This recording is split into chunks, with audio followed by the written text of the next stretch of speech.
Hello friends, welcome back to the new video.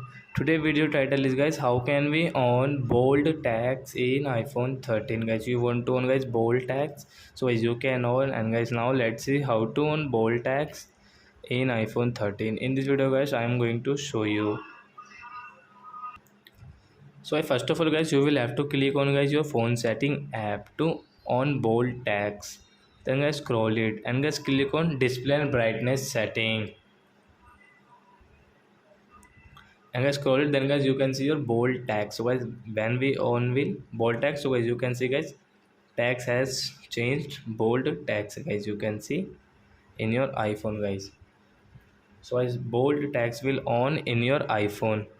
So I hope friends we have understood how to on bold tags in iPhone. So that's it guys, thanks for watching our video. Now we will meet on next video with new topic. Before going, please go and like my video, subscribe my channel. Bye bye friends.